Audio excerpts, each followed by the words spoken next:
ایو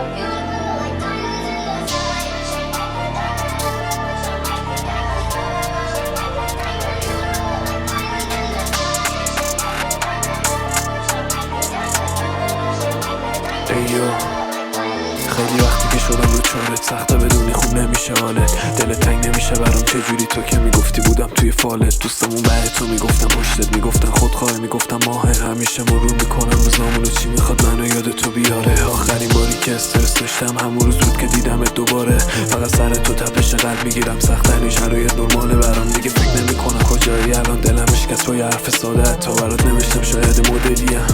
تو این مدلی نباش، سخت میگذره روزهای دوری تمام همین کافیه بدونم خوبی، قلبم تیر میکشه اسمت میاد ولی جلو بقیه میخندم زوری، به رو خودم نمیارم این روزهای بعد تو برام گذشته جوری، خونه رو عوضش کردم تو رفتی، عجاشو نگاه میکردم تو بودی، خودم که نمیرسم بهت انگار شاید موزیکا من یه جایی برسه، یه شبایی با ماشین سر کوچه‌تونم میگم بیرونه الانو میرسه، دیگه نوشتن تو رابطمون برام عادت روتین هر روز، کاش یه روزی برسه بشه بگم داستان تو کرد منو معروف، الان نبودم بهترین راه نمیای ببینیم بیام دنبالت، لعنتی کاش همون روزی که دیدمت میدونستم برای آخرین باره، نکردیم خدافزی با هم درست بغلت نکردم میخواستی بری، نمیخوام یه تایمی که دیگه دیره بگی کیم به همه نشونم بدی، همینم میشه و شکی ندارم، پشیمونی هم فایده نداره، یه روزی آدم میافتی که هیچکی اسممونم کنار هم نیاره، واسه رویامون میریزم اشروتم ازشون خبر نداره، یه شبم به خودت میای میبینی هیچکی از اون یکی خبر نداره.